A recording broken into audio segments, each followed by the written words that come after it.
will you do if you find out that the man that you are dating is sleeping with a married woman with kids? You asked him about it, but he totally denies it, saying they are just friends, and you completely believed him. You eventually got married to him. Your husband always hypes the married woman in public, but privately your husband tells you how local that his friend is, which is the married woman. It's just to manipulate you so you will not suspect a thing. But one day, as God will have it, you got evidence and found out your husband and the said lady were never just friends. He has been sleeping with the married woman. They constantly meet up either in his apartment when he goes to work or in a hotel. She also leaves her husband's house to go meet him in his apartment and in hotels. Yet this same man judges and castigates single girls who sleep with married men. Not long after getting married, you notice that he is now comparing you to this married side chick. You found out that he even visits her at home, unknowing to her husband on some occasions. He visits while her husband is around because the married side chick's husband also believes his husband is just friends with his wife. This married side chick even attended your wedding and you had no problem with it because you thought they were just friends. But now you have evidence of both of them meeting up in hotels doing stuff, and your so-called husband telling her how much he misses her while he's still married to you. Would you remain married to such a man? Yikes. First of all, it is not a gender thing. I repeat, it is not a gender problem. Before you say, oh, men are scum, I've always known men are this. The woman that he's doing it with, she's a married woman also. Gave him consent. She has a choice. And she allowed him consistently sleep with her while she was also married to another man. So the accountability should be on both parts. So it's not a gender thing, it's a human being thing. Your child can do this. I have heard of cases where a child of a mother sleeps with a father. I've heard of fathers sleeping with their daughters. Even down to biblical times, Absalom. The time of Absalom, when he wanted to sleep with his sister. Marriage is not going to solve your lack of self-control. If you're a guy and you think that, oh, if you get into marriage, it is going to solve your thirst or hunger for having sex with different women, it's not going to happen. Marriage is not going to stop it. It is only going to reveal it to your wife if she's smart enough to find out.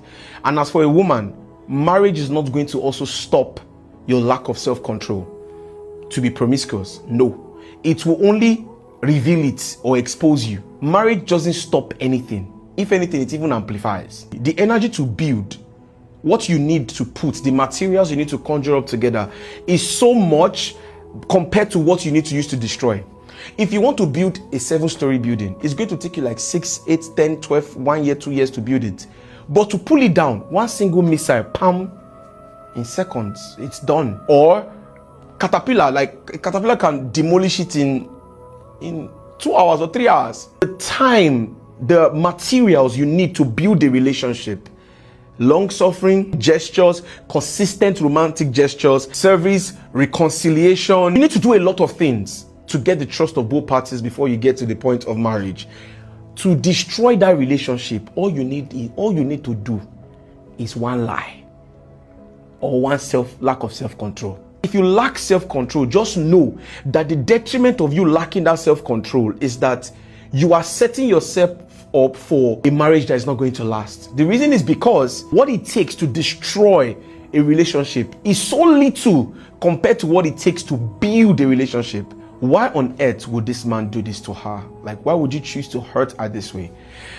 Choice. I saw someone say, if God is a good God, your God is a good God, why would you allow you go through this pain when he knows that this man is going to do this to you? And I tell people this, you see, you misconstrue the idea of predestination. You see, the idea of God as a God being and all-knowing, or the creator, is that God knows all the outcome of anything that can happen on earth without influencing the choice of the person. You want to go for a program, you can decide to trek, you can decide to use helicopter, you can decide to break the journey halfway, you can decide to use plane, you can decide to do any choice you choose is your responsibility. But the idea of God is that every single choice you can make to execute that mission, he knows all the possible scenarios to which you can take that choice, and he knows the outcome of everything, but he does not influence your choice. Husband going to meet the lady or doing whatever he wants to do or whatever, God knew the outcome of every possibility. Whether the husband chooses to go and do it in the hotel or this or that, he knows everything. But God is not going to stop it, because for God to stop it, you are telling God to violate the fundamental human right of what it means to be built in the imago Dei, the image of God. In the sense that what makes you in the image of God is that you have choice, free will. If I cannot have the ability to choose you or not choose you, I can't love you. Love is intricate with free will. Your husband must be able to say, I choose to be loyal to you, or I choose not to be loyal to you. Which is why I tell people, love is not a feeling.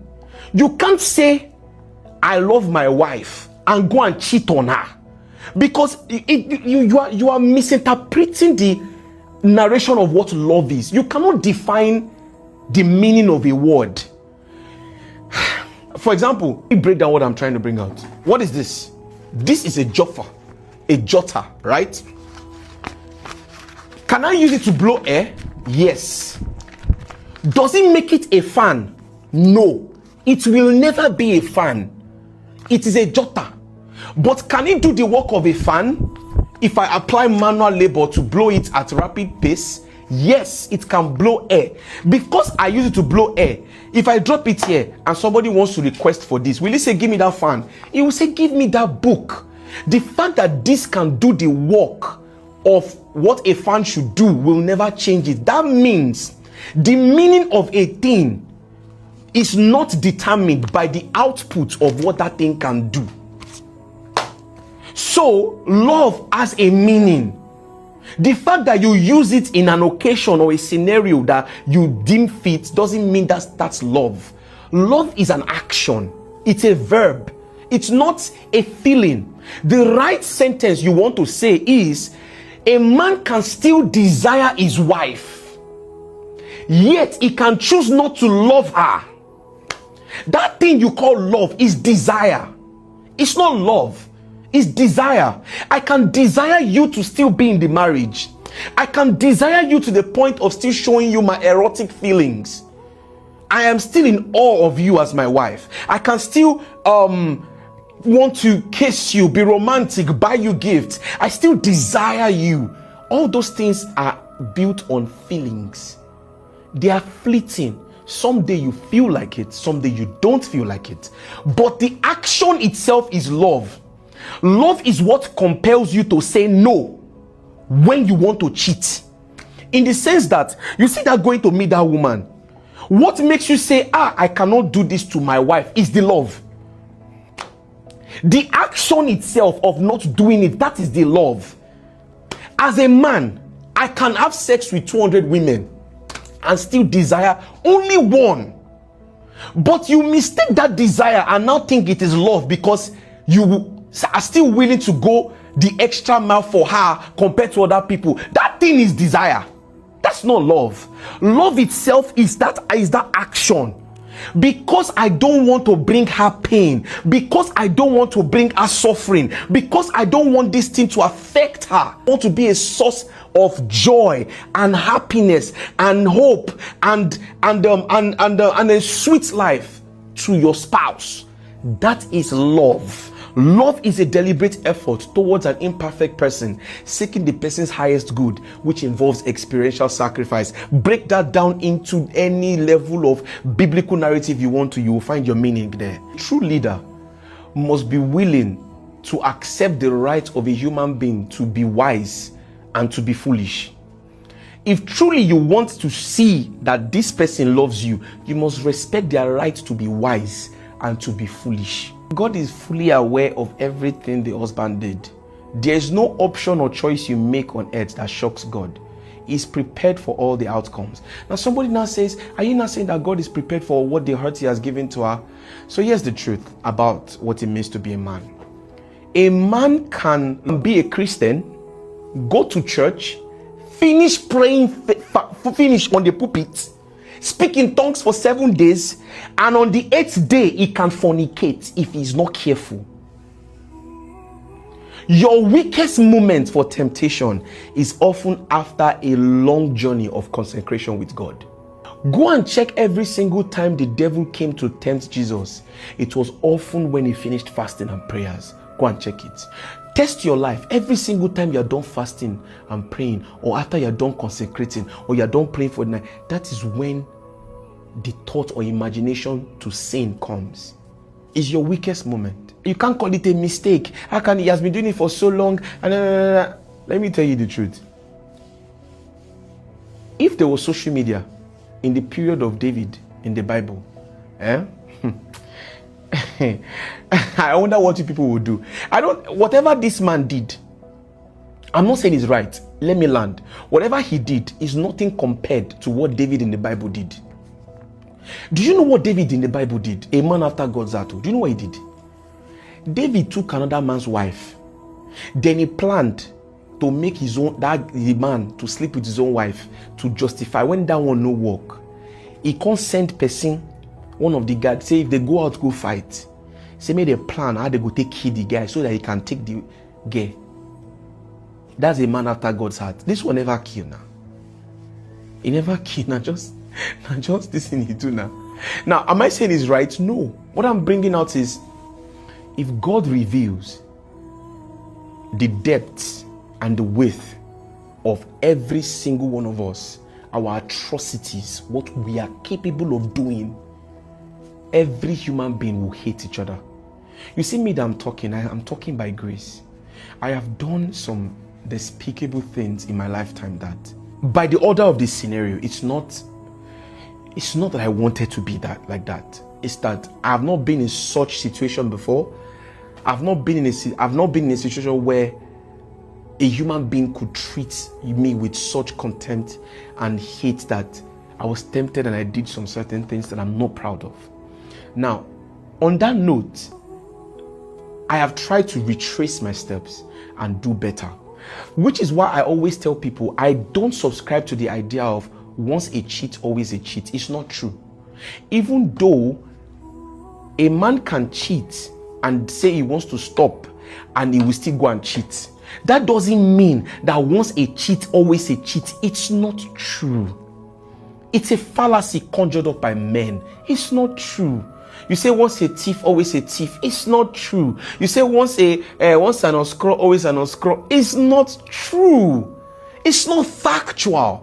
The reason why many people think that way is because of the idea that society has taught them that once you are like this, you can't be better. You can't be better.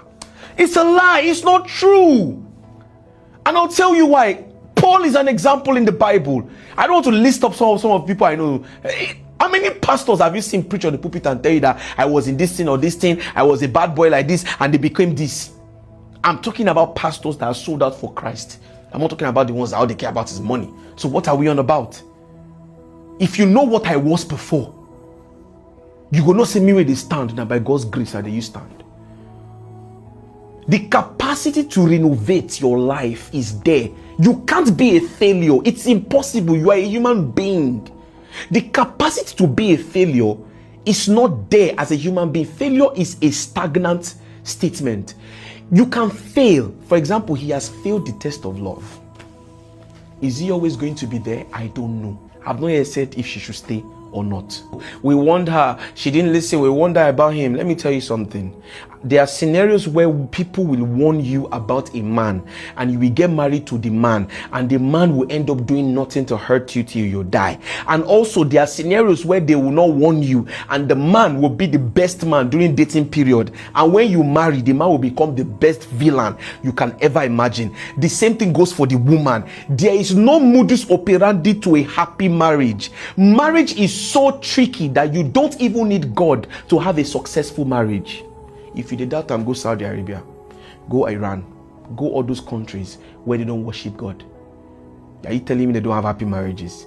You don't need God to have a successful marriage. There are some marriages that they don't believe in God. All they have is money and they've been exchanging gifts for the past 80 years and they still love each other on the basis of their transaction. any marriage can fail. Marriage only fails when one person under Christianity, when one person decides to walk away from the obedience of God. How then do I find a good wife? How then do I find a good husband? You don't look for a good wife. A good wife gravitates towards you. Bible says goodness and mercy shall follow you all the days of your life. He also said a good wife is a gift from God. If somebody wants to give you a gift, do you go and look for them? Or they come and give it to you? Now then go call you and say, I have a gift for you.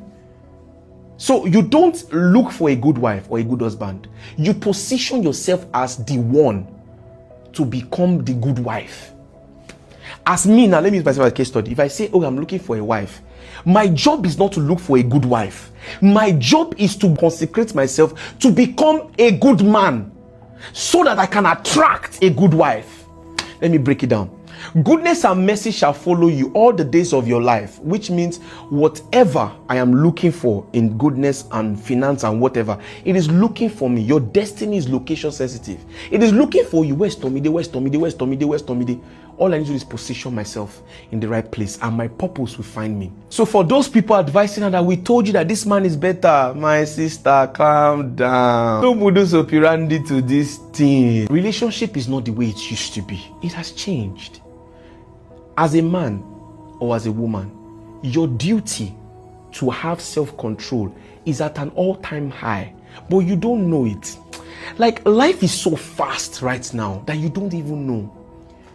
Back in the days, if I wanted to watch porn, it can take me 2 months planning just to be stupid for 2 minutes. Look at it, you like, if I steal money, trek there, I beg, I know they do. So you will think that is because you were good. It's because it was stressful to deliver your carelessness. Compared to now, it is so easy to execute your carelessness. So now there is a demand for a higher discipline. How many men can travel and stay in a hotel and you are not thinking of which girl will come stay with me? How? Social media has bastardized our brain to think a certain way. There are many things I want to say, but the confinement of this thing cannot allow me, which is why I think I'm going to go live later today by around 10.